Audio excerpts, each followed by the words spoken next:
In this video, we're going to install WordPress manually. To install WordPress manually, there are a few steps involved.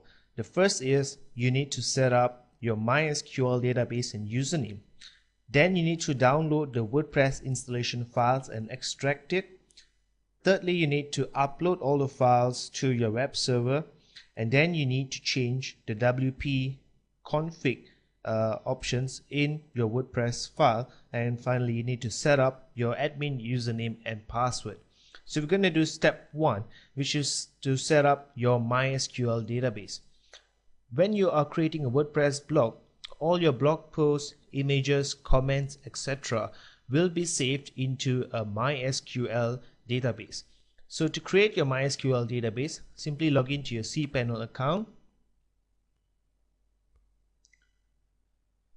and scroll all the way down to the database section, and you can either create your database manually using the first link here at MySQL databases, or you can use the database wizard. So I'm going to use the database wizard. So what you need to do is enter a name for the new database that you want to create. I'm going to give it a name of blog.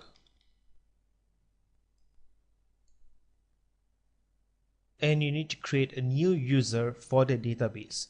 So I'm going to enter the new user ID as admin, and I'm going to give it a password and enter the password again and click on next step.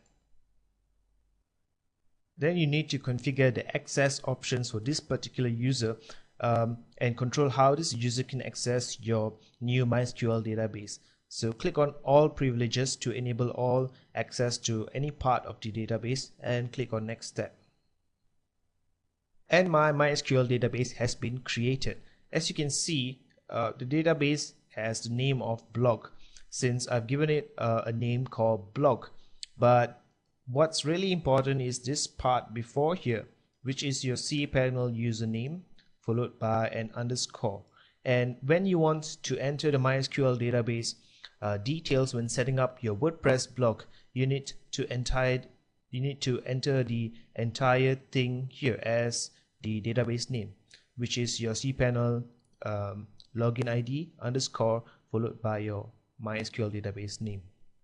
Then what you'll want to do is go to wordpress.org and look for the download link here to download the latest version of WordPress. So I'm just going to click on download WordPress 2.7.1.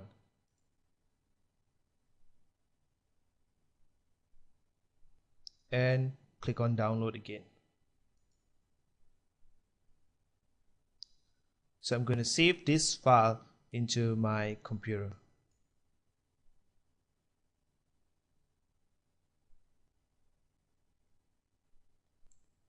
Once my file has been completely downloaded, I'm going to extract it. It's in a .zip format, so you probably need some kind of zip application to be able to open the WordPress files. And chances are that your Windows already has a default built-in application to open this zip software. And then I'm going to extract all the files to my desktop or any other location on my computer.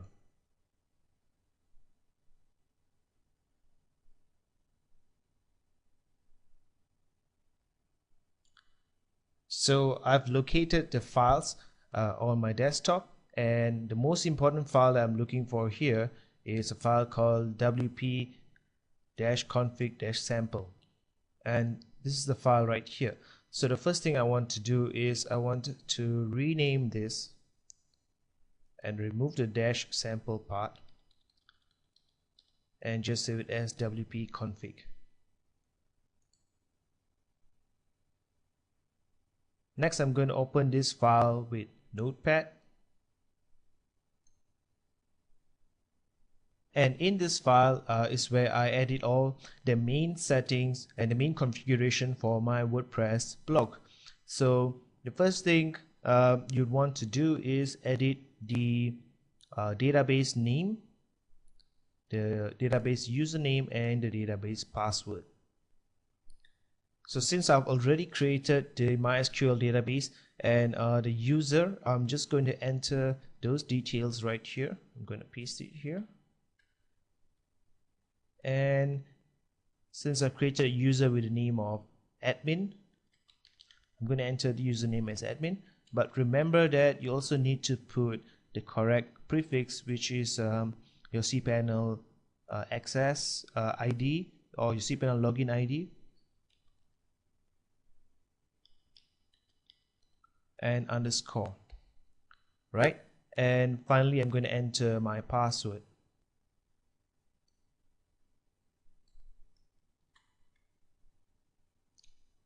And I'm going to save this file. Now, there's another very important thing for you to create, which is the authentication unique keys.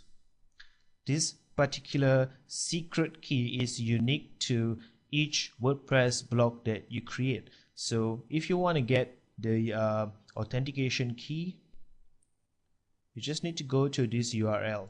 So I'm going to copy this URL and I'm going to paste it into a browser.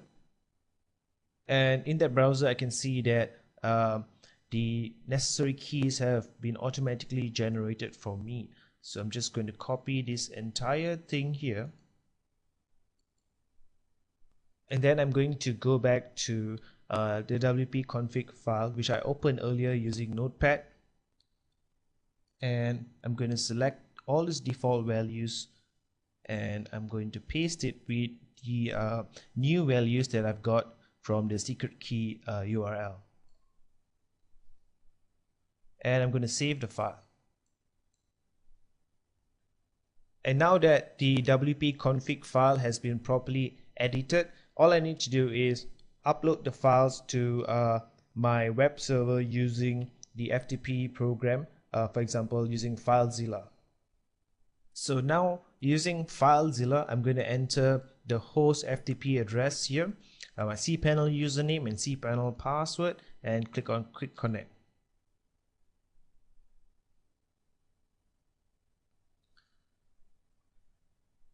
And remember that all the files you would need to use are all located inside a folder called public_html or under the folder called www. These two folders are identical and serve the same purpose, but for some web hosting accounts that you may be using, you may find either public_html or the www folder. So you can click through either one.